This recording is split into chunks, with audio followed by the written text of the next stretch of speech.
નમસ્કાર વિદ્યાર્થી મિત્રો, નોલેજ સાથી યુટ્યુબ ચેનલમાં આપ સૌનું સ્વાગત છે. તો મિત્રો, આજે આપણે જોવાના છીએ જાહેર વહીવટનો ભાગ બીજો. એટલે આપણે અગાઉ મિત્રો આપણી ચેનલમાં જાહેર વહીવટના જે 25 પ્રશ્નો છે, જે MCQ 25 પ્રશ્નો છે, તેનો એક ભાગ ઓલરેડી આપણી ચેનલમાં અવેલેબલ છે. તો મિત્રો, તે વિડીયો તમે જો ન જોયો હોય તો જોઈ લીજો. તેની લિંક પણ નીચે ડિસ્ક્રિપ્શનમાં તમને મળી જશે. તે લિંક ઉપર ક્લિક કરશો એટલે જાહેર વહીવટનો ભાગ 1 ઓપન થઈ જશે. તે ન જોયો હોય તો તે મિત્રો જરૂરથી જોઈ લેજો, જેની અંદર આપણે 1 થી 25 પ્રશ્નોની આપણે ચર્ચા તેમાં કરેલી છે અને બધા પ્રશ્નો MCQ ટાઈપના છે. તો આજે મિત્રો એવો જ એક બીજો ભાગ જોવાનો છે કે જેની અંદર 25 પ્રશ્નો આપણે MCQના લઈને આવી રહ્યા છીએ. તો ચલો મિત્રો, આપણે વધારે ટાઈમ વેસ્ટ ન કરતા આપણે આજનો આ વિડીયો ચાલુ કરી દઈએ. તો મિત્રો, વિડીયો ચાલુ કરવી પહેલાં એક નાનકડી રિક્વેસ્ટ કરી દઉં તમને કે અમારી ચેનલને સબસ્ક્રાઈબ નથી કરી તો સબસ્ક્રાઈબ કરી લેજો, કારણ કે આપણે દરરોજ આવા જ જાહેર વહીવટ, બંધારણ અને બિન સચિવાલયના જે સિલેબસ છે તેના રિલેટેડ આપણે બધા વિડીયો આપણે અવારનવાર આપણે આપણી ચેનલમાં મૂકતા રહીએ છીએ. તો એ બેનિફિટ લેવા માટે અમારી ચેનલને સબસ્ક્રાઈબ કરજો અને મિત્રો, અમારા વિડીયો જે તમે જુઓ જો તમને પસંદ આવે તો તે બધા વિડીયોને લાઇક કરતા જજો. તો ચલો મિત્રો, આપણે હવે આજનો વિડીયો ચાલુ કરીએ. તો તેની અંદર મિત્રો સૌથી પહેલો પ્રશ્ન જોઈએ કે 1947માં પ્રકાશિત થયેલ રિફ્લેક્શન ઓફ પબ્લિક એડમિનિસ્ટ્રેશન આ બુકના લેખક કોણ હતા? એટલે કે રિફ્લેક્શન ઓફ પબ્લિક એડમિનિસ્ટ્રેશન જે બુક છે તે બુકના લેખક કોણ હતા કે જે બુક 1947માં પ્રકાશિત થઈ હતી? તો તે બુકના લેખકનું નામ છે J.M. ઘોષ, એટલે કે ઓપ્શન બી. તો કે J.M. ઘોષ જે છે તેમની બુક છે આ રિફ્લેક્શન ઓફ પબ્લિક એડમિનિસ્ટ્રેશન. ત્યારબાદ પ્રશ્ન નંબર 27 જોઈએ કે 1926માં પ્રકાશિત થયેલ introduction to study of public administration આ બુકના લેખક કોણ હતા? તો આ બુકના લેખકનું નામ છે L.D. વ્હાઇટ. તો મિત્રો, ફરીથી આ પ્રશ્ન તમે જોઈ લેજો. Introduction to study of public administration. તો આ જે introduction to study of public administration આ એક બુક છે જેના લેખક કોણ છે? તો તેમાં જવાબ આવશે L.D. વ્હાઇટ. ત્યારબાદ પ્રશ્ન નંબર 28 જોઈએ કે 1941માં પ્રસિદ્ધ થયેલ ડાયનેમિક એડમિનિસ્ટ્રેશન બુકના લેખક કોણ હતા? તો કે ડાયનેમિક એડમિનિસ્ટ્રેશન જે બુક છે તે બુકના લેખક કોણ હતા? તો તે બુકના લેખકનું નામ છે મેરી પાર્કર ફોલેટ. તો મેરી પાર્કર ફોલેટની બુક છે આ ડાયનેમિક એડમિનિસ્ટ્રેશન. પ્રશ્ન નંબર 29 જોઈએ કે 1961માં પ્રકાશિત થયેલ the ecology of public administration આ બુકના લેખક કોણ હતા? તો આ બુકના લેખકનું નામ છે ફેડ W. રિગ્સ. તો ફેડ W. રિગ્સ જે છે તેમની આ પુસ્તક છે the ecology of public administration. ત્યારબાદ પ્રશ્ન નંબર 30 જોઈએ કે જાહેર વહીવટની જ્ઞાન શાખાના વિકાસમાં પોલ H. એપલબીનો ફાળો નીચે પૈકી એક દ્વારા આપવામાં આવ્યો છે. એટલે કે જે જાહેર વહીવટની જે જ્ઞાન શાખા છે તેના વિકાસમાં પોલ H. એપલબીનો ફાળો નીચેનામાંથી શેના દ્વારા તેમને એક ફાળો આપવામાં આવેલો છે? તો તેમાં જવાબ મિત્રો શું આવશે? તો તેમાં જવાબ આવશે પોલિસી અને એડમિનિસ્ટ્રેશન પુસ્તક દ્વારા, પબ્લિક એડમિનિસ્ટ્રેશન ફોર એ વેલફેર સ્ટેટ પુસ્તક દ્વારા અને morality and administration in democratic government પુસ્તક દ્વારા. એટલે કે આ ત્રણેય દ્વારા તેમને આ જે વહીવટી જ્ઞાન શાખા છે, જાહેર વહીવટની જ્ઞાન શાખા છે, તેના વિકાસમાં ફાળો આપવામાં આવ્યો છે આ ત્રણેય દ્વારા. ત્યારબાદ પ્રશ્ન નંબર 31 જોઈએ કે જાહેર વહીવટની જ્ઞાન શાખાના વિકાસમાં E.N. ગ્લેડનના નીચેના પુસ્તકનો ફાળો કયો છે? તો કે E.N. ગ્લેડનના કયા પુસ્તકનો ફાળો જાહેર વહીવટની જ્ઞાન શાખાના વિકાસમાં કરવામાં આવ્યો છે? તો જે જાહેર વહીવટની જ્ઞાન શાખાના જે વિકાસમાં જે E.N. ગ્લેડના જે પુસ્તક છે તે પુસ્તક કયા પુસ્તકનો ફાળો આપવામાં આવેલો છે? તો તેમાં જવાબ આવશે an introduction to public administration પુસ્તક અને ઇસેન્શિયલ ઓફ પબ્લિક એડમિનિસ્ટ્રેશન પુસ્તક. એટલે A અને B એ બંને પુસ્તકનો ફાળો જે બંને પુસ્તક E.N. ગ્લેડની છે આ બંને પુસ્તકનો ફાળો જાહેર વહીવટની જ્ઞાન શાખાના વિકાસમાં કરવામાં આવ્યો છે.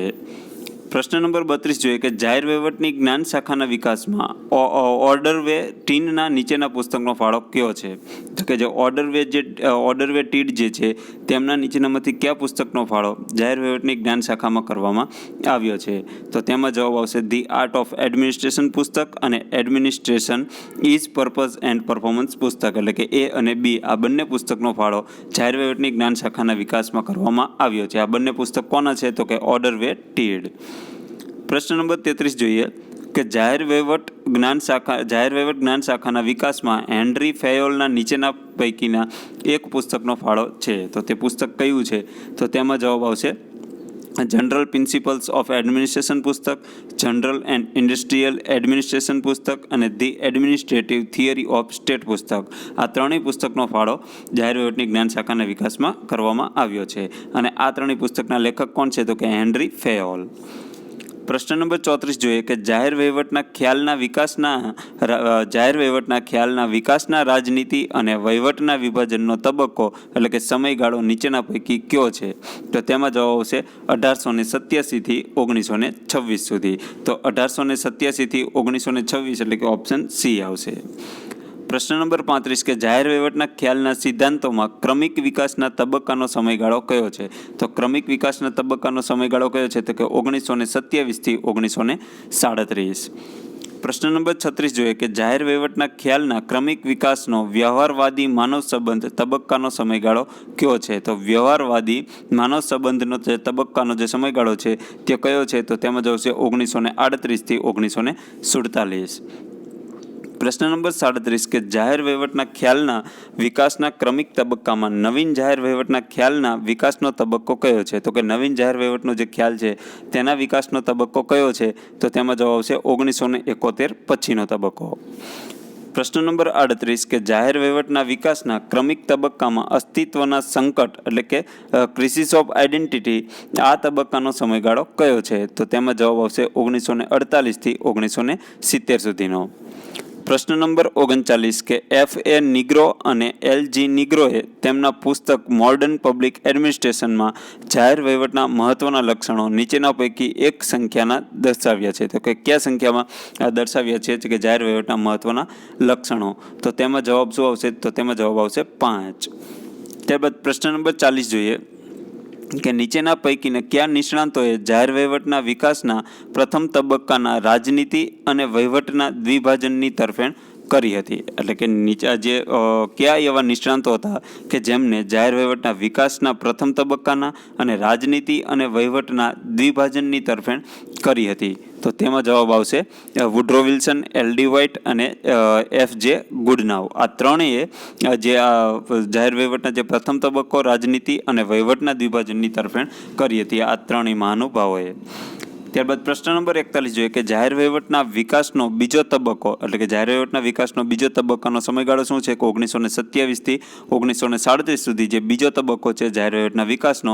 તો જે બીજા તબક્કાનો નીચે પૈકી કઈ એક બાબત સાથે સંકળાયેલો છે? તો આ જે બીજો તબક્કો છે જાહેર વહીવટના વિકાસનો તે નીચેના પૈકી કઈ એક બાબત સાથે સંકળાયેલો છે તે આપણે જણાવવાનું છે. તો તેમાં જવાબ આવશે સિદ્ધાંતો આધારિત વિજ્ઞાન. તો સિદ્ધાંતો આધારિત વિજ્ઞાન આ જે એક બાબત સાથે સંકળાયેલો છે જાહેર વહીવટનો બીજો તબક્કો. તો જાહેર વહીવટનો બીજો તબક્કાનો મિત્રો સમયગાળો પણ યાદ રાખજો 1927 થી 1937. ત્યારબાદ પ્રશ્ન નંબર 42 જોઈએ કે જાહેર વહીવટના ખ્યાલના વિકાસનો ત્રીજો તબક્કો નીચેના પૈકી કઈ એક બાબત સાથે સંકળાયેલો છે? તો જાહેર વહીવટનો ત્રીજો તબક્કોનો સમયગાળો શું? 1938 થી 1947. આ જાહેર વહીવટનો ત્રીજો તબક્કો છે. તો નીચેનામાંથી કઈ એક બાબત સાથે સંકળાયેલો છે? તો તેમાં જવાબ આવશે વ્યવહારવાદી માનવ સંબંધો. તો ત્રીજો તબક્કો વ્યવહારવાદી માનવ સંબંધો સાથે સંકળાયેલો છે. પ્રશ્ન નંબર 43 કે જાહેર વહીવટના વિકાસના ખ્યાલનો ચોથો તબક્કો 1948 થી 1970. ચોથા તબક્કાનો સમયગાળો 1948 થી 1970. તો આ ચોથા તબક્કામાં નીચેના પૈકી એક બાબત સાથે સંકળાયેલો છે.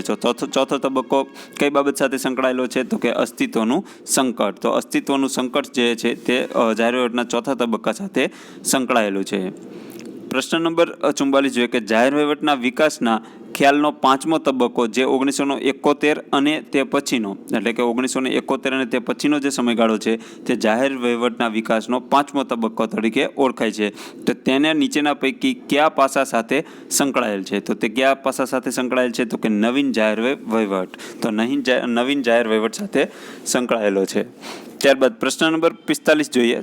મિત્રો આપણે જે 5 તબક્કા જોયા તે 5 તબક્કાને ફરીવાર આપણે રિવિઝન કરી લઈએ કે 5 તબક્કા શેની સાથે સંકળાયેલા છે. તો તમે મિત્રો તેમાં સૌથી પહેલો તબક્કો જોઈએ તો તેમાં શું કહે છે કે જે સૌપ્રથમ તબક્કો છે તે કોની તરફેણમાં આવે છે, એટલે કે રાજનીતિ અને વહીવટના દ્વિભાજનની તરફેણ કરી હતી જે પ્રથમ તબક્કામાં. તો તેમાં જવાબ શું બનશે? ઉપરના બધા, એટલે કે વુડ્રો વિલ્સન, એલ.ડી. વ્હાઇટ અને એફ.જે. ગુડનાવ. આ ત્રણેય મહાનુભાવોએ, જે કે આ ત્રણેય નિષ્ણાંતોએ જાહેર વહીવટના વિકાસના પ્રથમ તબક્કાના રાજનીતિ અને વહીવટના દ્વિભાજનની તરફેણ કરી હતી. ત્યારબાદ બીજા તબક્કામાં એવું જણાવ્યું હતું કે 1927 થી 1937 જે બીજા તબક્કાનો સમયગાળો છે તેની સાથે એક બાબત સંકળાયેલી હતી. તો કઈ બાબત હતી? તો કે સિદ્ધાંતો આધારિત વિજ્ઞાન સાથે સંકળાયેલો હતો જાહેર વહીવટનો બીજો તબક્કો. ત્યારબાદ ત્રીજો તબક્કો કઈ બાબત સાથે સંકળાયેલો હતો? તો કે ત્રીજો તબક્કો સંકળાયેલો હતો વ્યવહારવાદી માનવ સંબંધો સાથે, અને જેનો સમયગાળો હતો 1938 થી 1947. ત્યારબાદ ચોથો તબક્કો, તો ચોથા તબક્કાનો સમયગાળો હતો 1948 થી 1970, અને તે કોની સાથે સંકળાયેલો હતો? તો કે અસ્તિત્વનું સંકટ.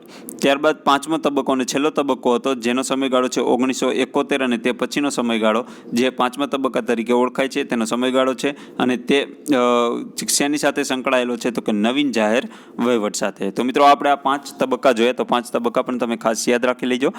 ત્યારબાદનો પ્રશ્ન તરફ આપણે આગળ વધીએ. પ્રશ્ન નંબર 45 કે નવીન જાહેર વહીવટનો ખ્યાલ 3E ઉપર ભાર મૂકે છે. તો કે જે નવીન જાહેર વહીવટ છે તેનો ખ્યાલ જે છે તે 3E ઉપર ભાર મૂકે છે. તેમાં તે નીચેના પૈકીમાં કયો એક ઈનો સમાવેશ થતો નથી? એટલે કે 3E સમાવેશ થાય છે પણ નીચેના પૈકી કયા એક ઈનો સમાવેશ થતો નથી? તો કોનો સમાવેશ થાય છે અને કોનો સમાવેશ નથી થતો તે આપણે જોઈ લઈએ.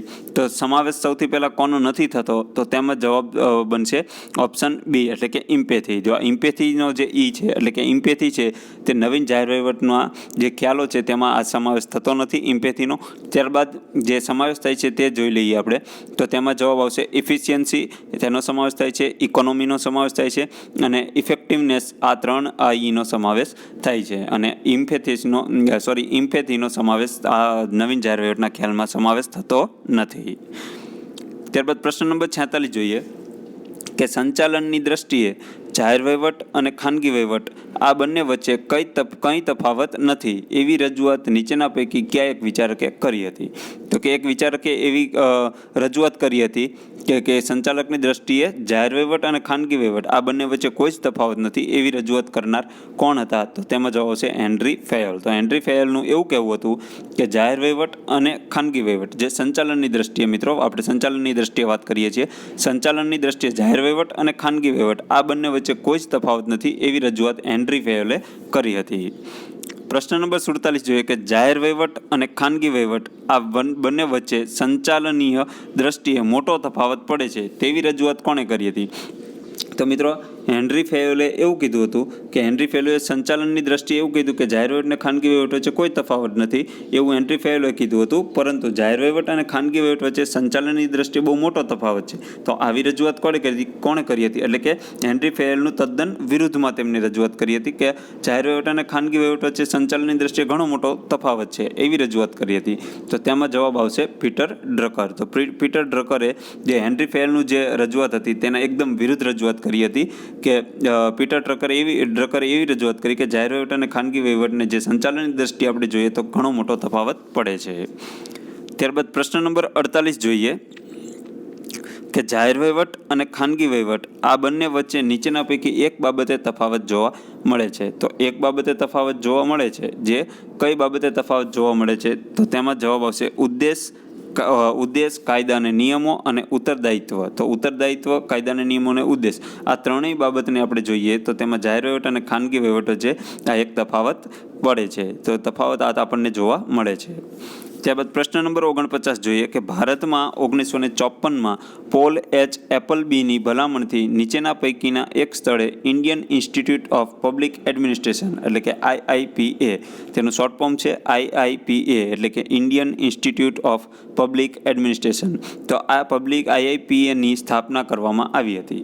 તો જે 1954માં જે પોલ એચ એપલબીની જે ભલામણથી જે IIPAની સ્થાપના કરવામાં આવી હતી, તો કયા સ્થળે તેની સ્થાપના કરવામાં આવી હતી? એટલે કે IIPAની સ્થાપના કયા સ્થળે કરવામાં આવી હતી? તો તેમાં જવાબ આવશે નવી દિલ્હી ખાતે. ત્યારબાદ આજના વિડીયોનો છેલ્લો પ્રશ્ન એટલે કે 50મો પ્રશ્ન જોઈએ કે ભારતમાં જાહેર વહીવટ વિષયના પ્રથમ ખ્યાતનામ પ્રોફેસર તરીકે નીચે પૈકીના એક નિષ્ણાત જાણીતા છે. એટલે કે ભારતમાં જાહેર વહીવટ જે વિષય છે તેના પ્રથમ ખ્યાતનામ પ્રોફેસર કોણ જાણીતું છે? તો તેમાં જવાબ આવશે MP શર્મા. તો જે MP શર્મા છે તે ભારતમાં જાહેર વહીવટના જે વિષય છે તેના પ્રથમ ખ્યાતનામ પ્રોફેસર તરીકે તે જાણીતા છે, એટલે કે તે નિષ્ણાંત છે. તો મિત્રો આ આપણે જોયા જાહેર વહીવટના 25 પ્રશ્નો, જે MCQ પ્રશ્નો. તો મિત્રો આ કેવા પ્રશ્નો તમને લાગ્યા તેને તમે નીચે કમેન્ટ બોક્સમાં જણાવજો અને આ વિડીયોને લાઇક કરી દીજો. અને વધારે ને વધારે આવા તમારે વિડીયો જોઈતા હોય તો વધારે આવા વિડીયો મેળવવા માટે તમારે અમારી આ ચેનલને સબસ્ક્રાઇબ કરવી પડશે. અને સબસ્ક્રાઇબ કર્યા બાદ મિત્રો જો બેલ આઇકન પર ક્લિક નહીં કરો તો તમને રેગ્યુલર નોટિફિકેશન નહીં મળે. આપણે ક્યારે વિડીયો અપલોડ થાય છે તેની તમને જાણ નહીં થાય. તો બેલ આઇકન પર ક્લિક કરવાનું ભૂલતા નહીં. તો મિત્રો કેવો આ વિડીયો લાગ્યો તમે નીચે કમેન્ટ બોક્સમાં જરૂર જણાવજો અને આ વિડીયોને લાઇક પણ કરતા જજો. તો ચલો મિત્રો આ વિડીયો આપણે અહીંયા પૂરો કરીએ છીએ. જય હિન્દ, વંદે માતરમ.